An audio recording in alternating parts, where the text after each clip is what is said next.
बिस्मिल्लाहिर्रहमानिर्रहीम। अस्सलाम वालेकुम नाज़रीन, मैं हूं फ़हीम अख्तर और आप मुझे देख रहे हैं यूट्यूब पर। नाज़रीन, पूरे पाकिस्तान की नज़रें आज पार्लियामेंट हाउस के ऊपर जमी हुई थीं और जहां पर सबसे बड़ा मुकाबला था साबिक़ वज़ीर आज़म और मौजूदा सेनेटर यूसुफ़ रज़ा गिलानी का और सादिक संजरानी का। चेयरमैन सेनेट की स्लॉट के ऊपर ये मुकाबला था और तहरीक इंसाफ के हिमायत याफ्ता उम्मीदवार सादिक संजरानी ने यह मुकाबला अक्सरियती वोट की बुनियाद के ऊपर जीत लिया है। सबसे बड़ा सरप्राइज़ आज जो हुआ है वो ये हुआ है कि सेनेटर मिर्ज़ा मोहम्मद अफरीदी, जो कि फ़ाटा से उनका ताल्लुक़ है, आज़ाद सेनेटर वो मुंतखब हुए थे और बाद में तहरीक इंसाफ में उन्होंने शमूलियत इख्तियार की थी। उन्होंने सबसे ज़्यादा वोट हासिल किए हैं और ये शायद पाकिस्तान की डिप्टी चेयरमैन सेनेट की पार्लियामान में की तारीख़ में सबसे ज़्यादा वोट हासिल करने वाले वो सेनेटर बने हैं और वो डिप्टी चेयरमैन सेनेट की स्लॉट के ऊपर मुंतखब हुए हैं। 54 उन्होंने वोट हासिल किए हैं और उनके मद्दे मुकाबिल जमीयत उलमा इस्लाम और पाकिस्तान डेमोक्रेटिक मूवमेंट के जो मुश्तरका प्लेटफॉर्म है उसके जो मुतफ़िका उम्मीदवार थे, मौलाना अब्दुल गफूर हैदरी, जिनको मौलाना फजलुर रहमान की मुकम्मल सपोर्ट थी, जिनको मरियम नवाज़, जिनको बिलावल भुट्टो, आसिफ अली जरदारी, जिनको अख्तर मैंगल, जिनको असफंद यार वली और बाकी PDM की जो शरीक जमातें हैं उनकी हिमायत हासिल थी, उनको बड़ी बुरी शिकस्त हुई है और वो सिर्फ 44 वोट हासिल कर सके हैं। आज कौन जीता है, कौन हारा है, ऐवान के अंदर माहौल क्या रहा, इलेक्शन कमीशन ऑफ पाकिस्तान की वो प्रेस रिलीज़ जिसमें उन्होंने इलेक्शन कमीशन ने कहा था, जिसके ऊपर इलेक्शन कमीशन ऑफ पाकिस्तान को बहुत ज़्यादा तनकीद का भी सामना करना पड़ा था कि खुफिया वोटिंग, आज़ाद इलेक्शंस और जमहूरियत का हुस्न है और ये आइन की मंशा थी। आज उसके ऐन मुताबिक ही और इमरान ख़ान के उस मौक़िफ़ के ऐन बरक्स ये मामला हुआ है और तहरीक इंसाफ ये समझ रही है कि उन्होंने अब्दुल हफीज़ शेख की जो नाकामी थी और यूसुफ़ रज़ा गिलानी के जो इस्लामाबाद की जनरल नशिस्त पर कामयाबी थी उसका उन्होंने बड़ा और भरपूर बदला ले लिया है। यकीनन ये जो कामयाबी है तहरीक इंसाफ के लिए, वो जो हफीज़ शेख वाली नाकामी की जो वेकअप कॉल थी वो कुछ दाग धुला होगा, कुछ बदला उन्होंने ले लिया होगा और आज जो पाकिस्तान डेमोक्रेटिक मूवमेंट का कैंप है, जो कुछ दिन तक बहुत शादियाने बजाए जा रहे थे, आज शायद वहाँ पर शाम गरीबा हो या वहाँ पर शायद सन्नाटा छाया हुआ हो और मुख्तलिफ़ किस्म के जो तौज़ीहात हैं, जो तज्ज़िया निगार हैं, अजीब व गरीब किस्म की बातें कर रहे हैं। हामिद मीर साहब का मैं तज्ज़िया पढ़ रहा था ट्विटर के ऊपर कि वो 7 मुस्तरद वोट अगर यूसुफ़ रज़ा गिलानी साहब के कैंप में डाल दें तो यूसुफ़ रज़ा गिलानी के वोट बनेंगे 49 और हुकूमत के बनेंगे 48। तो हुकूमत लेजिस्लेशन कैसे करेगी? उनके बरक्स अगर उनके इस तज्ज़िये के अगर दूसरी तरफ दूसरा एंगल हम देखें तो फिर अब्दुल गफूर हैदरी को 44 वोट पड़े हैं और मिर्ज़ा मोहम्मद अफरीदी को 54 वोट पड़ा है, तो फिर तो हुकूमत के पास नंबर ज़्यादा हो गए। भाई ओपन वोटिंग की अगर इमरान ख़ान या पाकिस्तान तहरीक इंसाफ या फिर सुप्रीम कोर्ट ऑफ पाकिस्तान का कुछ फोकस था तो उसका मकसद यही था कि जो जिसका मैंडेट है वो उसको मिलना चाहिए, जिसका मैंडेट नहीं है उसको नहीं मिलना चाहिए।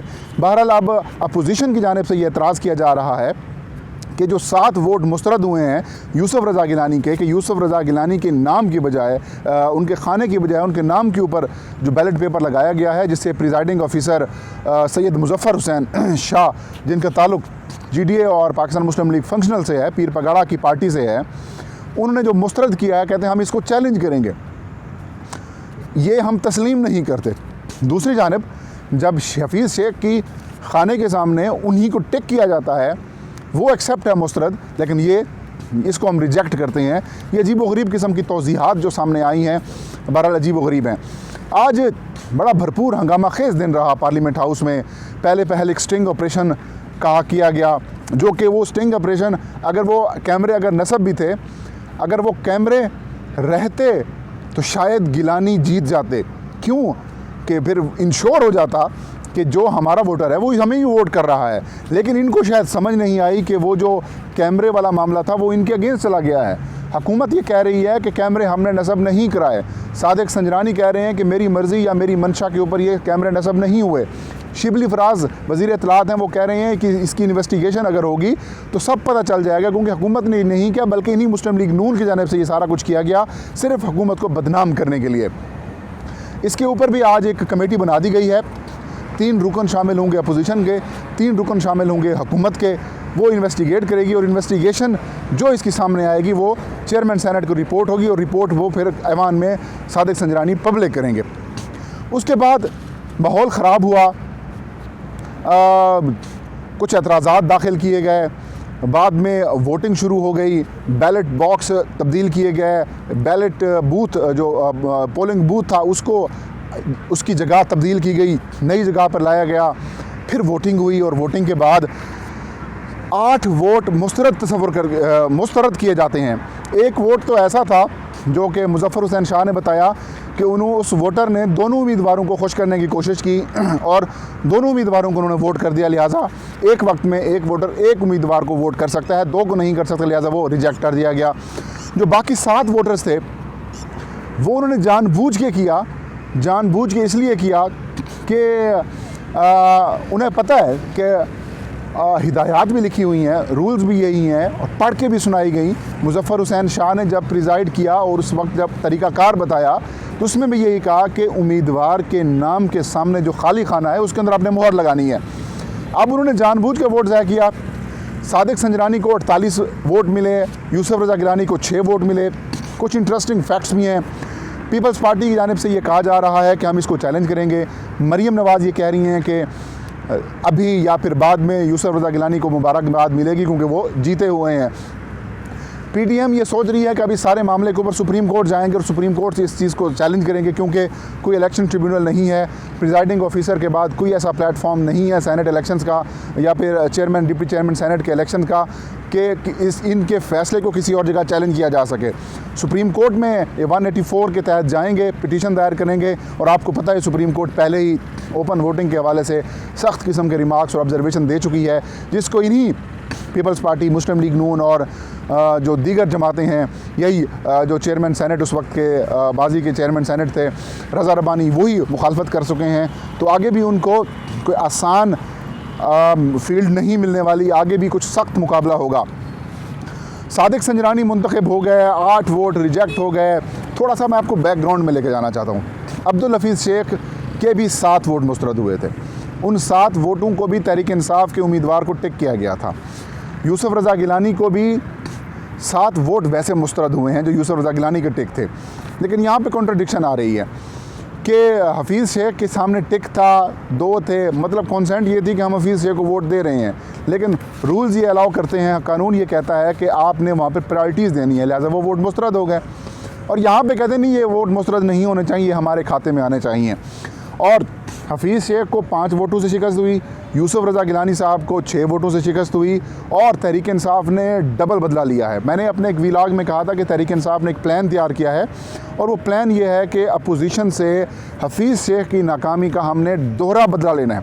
दोहरा बदला आज ले लिया गया है, एक और बदला भी लिया जा रहा है कि शायद इसहाक डार को डी-सीट कराया जाए और उनकी जगह पर वो मैंने और रदील बड़ाई साहब ने एक मुफस्सल वीडियो की थी इसके ऊपर कि इसहाक डार के ओथ नहीं लिया, नोटिफिकेशन रुका हुआ है, लिहाजा उनकी सीट को डी-सीट खाली करवा कर वहाँ पर इलेक्शन करवा कर तहरीक इंसाफ को के उम्मीदवार यानी कि अब्दुल हफीज़ शेख को वहाँ से सेनेटर मुंतखब करा लिया जाए। बहरहाल आज की इस कामयाबी से कुछ चीज़ें क्लियर हो चुकी हैं कि इमरान खान और पीटीआई को एक वेकअप कॉल मिली हफीज़ शेख की नाकामी से, जिसका आज उन्होंने बदला ले लिया।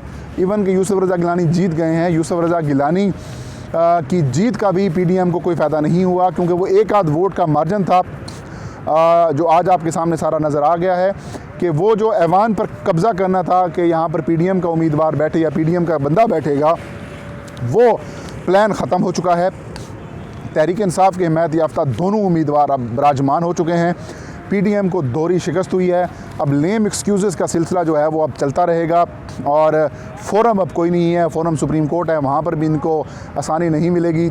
तहरीक इंसाफ के अरकान ने आज बड़ी खुशी कि यहाँ पर शादियाने बजाए, कारकुनों ने यहाँ पर भंगड़े भी डाले, नारेबाजी भी की और सादिक संजरानी ने जब मुंतखब हुए, ओथ लिया, तो उन्होंने वज़ीर-ए-आज़म इमरान खान का ख़ुसूसी तौर पर शुक्रिया अदा किया कि उन्होंने मेरे ऊपर एतबार किया या एतमाद किया और उन्होंने वो कर दिखाया। और इमरान खान का जो प्लान था या पीटीआई की जो वर्किंग थी वो कामयाब रही और एक बड़ी बुरी शिकस्त हुई है पीडीएम को, यूसुफ रज़ा गिलानी को और मौलाना अब्दुल गफूर हैदरी को।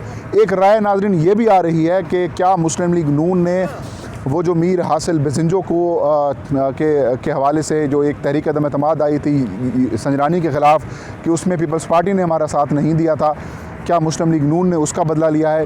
बहरहाल ये जो भी है, आज का दिन इमरान खान, PTI और संजरानी और मिर्ज़ा अफरीदी के नाम रहा और उसमें उन्होंने बड़ी कामयाबी हासिल की। कुछ हमारे जो जर्नलिस्ट हैं वो अजीबोगरीब बातें कर रहे हैं, लेकिन बुरे तरीके से पिटे हैं और इनके अपने जो सेनेटर्स हैं वो उन्होंने इनका साथ नहीं दिया। अब भी वक्त है लेजिस्लेशन करें और ओपन वोटिंग के हवाले से जो जिसका मैंडेट है उसको मिलना चाहिए, इसके ऊपर काम करना चाहिए। तो नाज़रीन, ये थी आज की वीडियो। इंशाल्लाह नेक्स्ट वीडियो में मैं नई खबर और इशू के साथ हाजिर हूँगा। तब तक फ़हीम अख्तर को दीजिए इजाज़त। अपना और अपने चाहने वालों का बहुत सारा ख्याल रखें। अल्लाह हम सब का हामी नासिर हो।